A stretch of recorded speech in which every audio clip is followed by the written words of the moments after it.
All right, Libra, welcome to your May 2021 messages for you to help you make the most of the month ahead. Let's just dive straight in, Libra. So you've got the Divine Sun Child, the Brother in Darkness, and the Ancient Powers of Mystery. Pulled you 2 advice cards. You got the Temple Carnelian and the Pillar of Light. So what this means, Libra, is that you're at a huge, you're starting to feel more hopeful in life. So in your recent past, there's a little bit of just kind of this like awakening of like zest for life and living again. There's like, there is more to look forward to. It's kind of like, just to give you guys an analogy, kind of like when you've been a parent for so long, you're so focused and dedicated on the child, and then they go, empty nest syndrome. You're like, well, wait, now what do I do? Some people are downward spiral, go hopeless, but there is still, whether you have an extreme reaction or just wait, now what? You had your area and your focus on something for a while. So now it's, I get to tap back into what I like doing, right? It could also be maybe you went through a divorce and you were, I'm the wounded ex-husband, or I'm recovering from my divorce. All that matters is it's that turning point where so much of your energy and focus was focused on one thing, and now that one thing's gone. So it is kind of like wait, who am I? How do I get joy out of life, right? So you just kind of had like a complete kind of shake up and shakedown of your life, but it was meant to be. You were supposed to open up. You don't see it yet, but know that there's going to be new ways that you're going to find joy in life. Because the Brother in Darkness, this comes up when there's just like some negative energy in your life. And it tends to be when you think that someone else is doing something to you. Well, I would feel good if they would return my phone call. Well, I would feel good if my boss would stop criticizing me. You think that someone outside of you is doing something to you, and that's why you feel bad. Let's go with the boss example. You don't feel bad because he's giving you criticisms. You feel bad because you believe him. You feel bad because you're worried they might be right. You feel bad because it might indicate like I must not be doing a good job if he's not giving me praise and worthiness. You think there's something wrong that you're doing. Yes, when people are in a more positive, warmth, loving life, hey, thank you so much for that work. You did a good job. Let me give you a little bit of feedback so you can go back and work on it and bring it back to me. More people will thrive in that environment. Yes. So how others treat you does influence how you feel. Yes. But when you make it powerless, I'm doomed to suffer at this job until they start treating me better, then you're powerless and you're hopeless. You're choosing a life of misery. Instead of, can you have the moment where you go, oh, wow, the words that someone speaks, I now recognize it reflects more about them. So, wow, if he's just jumping straight to criticism of my work, like, he must be a perfectionist. He must feel bad. He must to say those angry words. He must feel bad. I'll admit these words don't feel good to me. So I'm going to choose to interact with that person as less as possible. I'm going to allow myself to, after that experience, I'd like a little bit of a recharge. Go call your mom, go call your girlfriend, pet your dog, go play with your plants. That's a more empowered way to view the situation. And so what it is, it's like coming up for you. You got the ancient power mysteries. So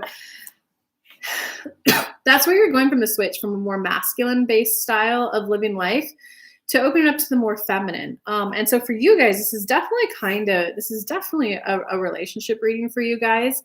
There used to be a very masculine, a very quantitative way of looking at relationships. If they behave this way, then that means they like me. Oh, they're not behaving that way, then they must not like me, and I'm going to back off from the relationship. For you, it provided a sense of safety, a sense of, well, I'm only going to interact with them if they really like me and they really want me. You're starting to go from masculine to feminine, though, becoming aware that maybe the other person was just feeling bad about something else in their life. It's just because when you came over, they didn't run up and greet you and go, oh my God, I'm so glad you're here, and taking it personal. It's, oh, hi. And I was hoping you'd run up and meet me at the door. I always feel so happy when you do that. You look sad though. Like what? It's something going on. Babe, I just got fired. Right? So do you see how them not running up to greet you all joyously absolutely had nothing to do with you? You're starting to become aware of that. You're starting to waken up and see that like other people exist, starting to wake up and see that you're a complex creature, they're a complex creature. And you're going to start putting a lot less pressure on relationships. And here's what it means for me to have a good girlfriend. Here's what it means for them to like me. So to wrap up that lesson, it's for you, it may have used to feel safe. If they do these things, it means they like me. For the other person, it puts pressure on. I just feel like I always have to behave in a way. I have to just to have this outpouring of utmost devotion. To them, it feels like I just have to always be devoted to him and always think about how he's going to feel with how I react. But if someone just got fired, do you see how they're the ones that need a little bit of a hug, a little bit of a back rub. It's okay, hon. You didn't like working there anyway. It's right. And it's not about you doing I did the checklist of what a supportive spouse, a supportive friend does during that time. They should be happy now. No, it's some people will get over it in a day. Some people will get over it in a month. Some people will take them a year to rebuild themselves. It's like you're going through this huge awakening of recognizing that, oh, everybody has different needs. The way I feel loved, right? I feel loved when my partner makes me a sandwich. Oh, they feel loved when their partner comes over and hugs them. So it's being willing to adapt in relationship, not change who you are to the core of your being, but change the way you express love so they actually receive it. So what can come up is that in the famous Reddit, am I the asshole? You're going to probably have some moments where you go, oh, I was the one who was mean. Oh, I was the one who's being unsupportive. Oh, I was the one putting demands on the relationship. So you're going to have these moments, and depends like to what degree. Sometimes you're going to feel evil. You're going to feel bad. What you need to let go of is you have this belief system of that the relationship is either working or it's not. Very black or white thinking. It's either working or it's not. No, you didn't give me love. I don't want love now. A little passive aggressive there. It's recognizing that there's repair in relationships. You can Google this. This is all psychology terms. If there's a fight, can you guys come back and repair? So very likely you probably had a mom, may have been bipolar, may have been borderline, just a mom who couldn't repair in relationships. Repair looks like when there's a little kid who doesn't know any better, right? Because they're little kids. They're just figuring life out. And they're a toddler and they throw milk everywhere. Mom gets upset and belligerent. Maybe she's taking it personal. It means I'm a bad mom if my kid's not behaving. And she screams and yells, and the kid tries to run up for a hug. Mom's like, no, you destroyed the kitchen. You're a bad little kid. Get away, right? Repair, though, looks like when a mom allows herself to have her authentic reaction. Maybe she gets mad because they're running out the door to go meet her mom, grandma, for her birthday. And she comes back to, all right, let's go. And then she sees this huge mess that she has to clean up. It's okay to get frustrated. If she stomps her feet, frustrates, whatever happens, and then walks out of the room and then comes back, it'd be like, hey, I'm sorry, little one. Mommy got upset. Mommy got mad. We're just in a bit of a time crunch right now. It's not your fault. I know you were just playing, being a kid. Mommy still loves you. I can have a reaction and still love you. You did nothing wrong. Next time, let's try to keep the milk and the cereal in the bowl. That's what repair looks like, that people can have negative emotions and still love you and still want to be in a relationship with you. That's the big personal growth you're going through this month. Okay, so in terms of the kind of advice to help you with that, you got the Temple of the Carnelian. And Temple of the Carnelian is where, so instead of living life by the checklist, a woman who loves me will do this, this, this, this, and this, right? All those dating advice forums out there. It's hey, I actually feel most loved when there's a woman who does yada, yada, yada. It's more tapping into you versus the outside checklist. And you can go, hey, you know what, babe? I'm not feeling as love and giddy and delighted in a relationship as I'd like to. I love you. Could we like set some time to brainstorm? Because I want to feel a little more giddy. Then it's a playful interaction, a playful dialogue between you and the other person. And it could be, well, you know what really like made me happy is like, God, when you just greet me at the door and you're like, babe, you're home. Like, fuck, I feel so loved when you do that. Right? Then maybe she'll go, depends on her. So she might have a bad reaction to that. Like, what? You don't appreciate all the food I cook for you? I already do so much for you. And now you want me to like greet you at the fucking door? What? You want me in lingerie too? Right? She might have that reaction, but you're now learning repair. Oh, hun, I didn't mean to overwhelm you. I was just trying to share something that makes me feel loved. Like, are you overwhelmed? You got a lot on your plate? Oh, you got all these chores on your plate. Like, do you have too many? Well, what if I took the trash out? Would that make you feel better? Yes, right? Because maybe she's not feeling loved and stuff too. And then you try like taking the trash out off her plate, take this off her plate, you do it. You'll probably feel happy for contributing more to the family unit, the relationship. And then it'll be maybe she has a little more brain space. Then we'll be like, okay, babe, I'm really glad you're home. Thank you for taking the trash out. That's made my life so much better. I appreciate you. So it's recognizing that you might have some needs and requests. They might have some needs and requests. You got to balance it with okay, I see that you're the one in the most need right now, right? Let me give you an example. I recently had an example of someone who was like screaming and yelling at me. And at first I thought they were joking because I had no understanding where it came from. So I kind of laughed. I was like, what? They're like, and you're yelling and you're laughing, you're dismissing me. I was like, oh shit, this is serious. I was like, oh. I was like, what the fuck are they mad about though? I was like looking at them kind of like, what? And I was looking around. I was like, what is going on here? They kept screaming. They kept getting more and more irate and like, fuck it. Let's just leave. Get out. And I was like, oh. So even though I had my reaction, my response of, wow, these words hurt. These words are mean. These words are vicious. These words are aggressive. That body language is very aggressive. So I was like, oh my God, I'm feeling beat up. I feel like I'm getting beat up. The person kind of had a little bit of like a softening a little bit. And then right in that moment, even though it didn't feel good to me at all, and that's unacceptable behavior, I saw that he was the one in most need. So it was, are you triggered? You got triggered. Because most of the time when someone's doing a really negative reaction, you don't know where it came from, they got triggered. So I was like, you're triggered. And if you want to read more books on that, Nonviolent Communication by Marshall Rosenberg. So I went, you're triggered. And and that's when he stopped. He stopped and kind of went, oh crap. And then I went, and the book teaches you that. So you just want to like guess how they're feeling. You're like, are you sad? And even if you're wrong, you just want to start guessing because then the person sees your attempt to connect with them, your attempt to try to see and understand what's going on in their world. I was like, are you sad? And he just totally stopped, even though he's like screaming and yelling and pointing his finger in my face. He just stopped and went, and I went, are you mad? Right? Someone who's screaming, yelling, pointing a finger. I was like, okay, are you mad? Right? Because they're only triggered and acting irate because they don't know how they feel. They just know they have an unmet need. And then he just kind of like put his arms out at that point. He was softening. And I went, okay, are you angry? And then that's when he like softened a lot and just turned and looked at me. And I went, you're pointing fingers and yelling. Are you angry? What are you angry at? And he went, no.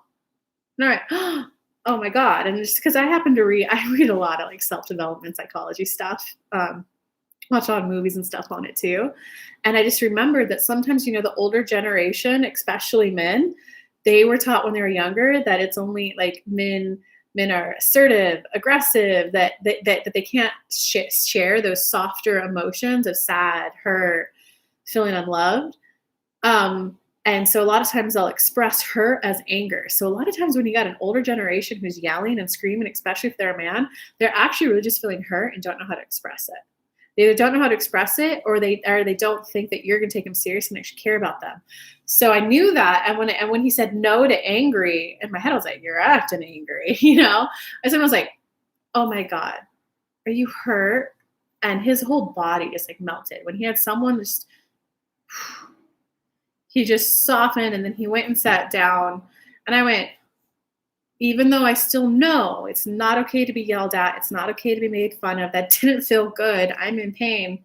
I was just, hey, I like you. I really like that we're hanging out. I think there's a little miscommunication. I really like you. And he's like, hey, just a little space, which is an okay boundary, an okay request. And then I moved a little far further away, maybe a couple feet. Then he's like, a little bit more space, please, right? Because no one likes to be the asshole, especially when you're screaming at one, right? So I moved further away. Then he came back and went, I was hurt. And I went, I'm sorry. That's not okay though. But like, I'm sorry that you're feeling hurt. What was it? Oh, it's the time I said I'd show up at 9, but I showed up at 9:30. I'm like, hey, it was a long drive. Like, I'm sorry. I didn't know that that would be such a big deal to you. I'll try to be next time more concise with the time I say and the time I show up. So in my head in that moment, right, it was, so he has a trigger. He feels disrespected when you're late. If he can't emotionally manage that, if he can't emotionally manage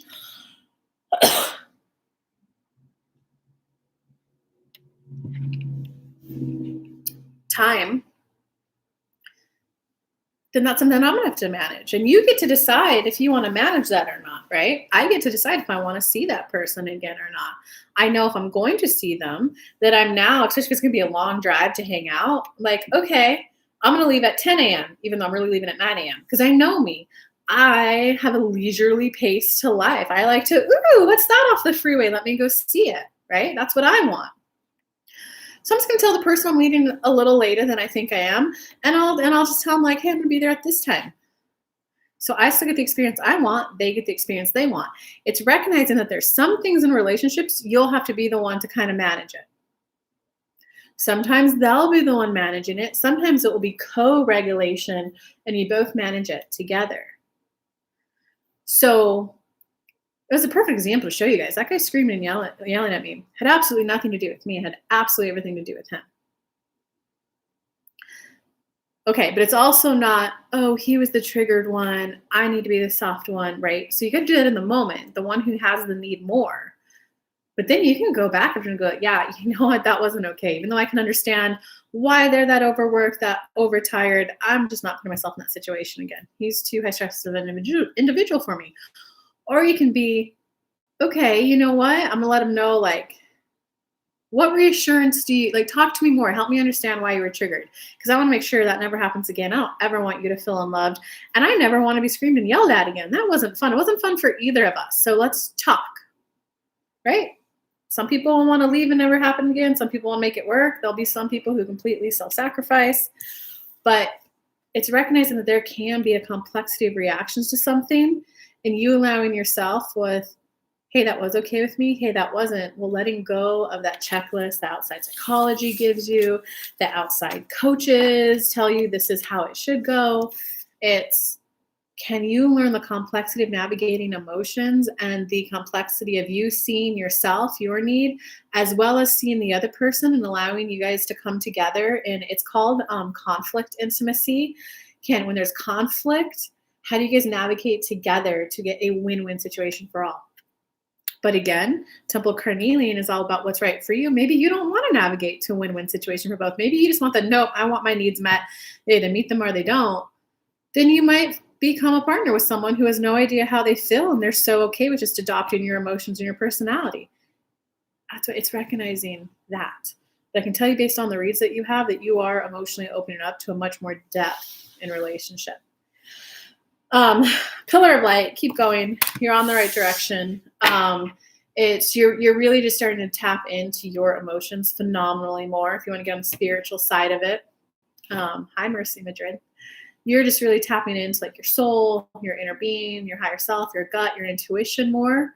You're really starting to rely on your perception of it and knowing that they don't have to react and behave in a certain way for it to mean anything about you or how they feel towards you. So you're really opening up a lot. If you do have those moments where you recognize, oh, I'm the one who needs to change. I'm the one who was the a-hole. It's about like owning up and recognizing it, like, damn, I do need to put some time, energy, and effort here Don't stay in a place of beating yourself up. Oh my God, I was the asshole. They'll never forgive me. And then like beat yourself up. No, no, no. Just go, all right, well, now I'm aware. They may never forgive me. They may never want to interact with me again. And that's on them. That's their choice. I'm going to work on and adapt and grow this skill. And I'm going to call in new friends, new lovers. So hope that helped, Libra. Give me a thumbs up. Hit subscribe if you're new. Welcome if you're new.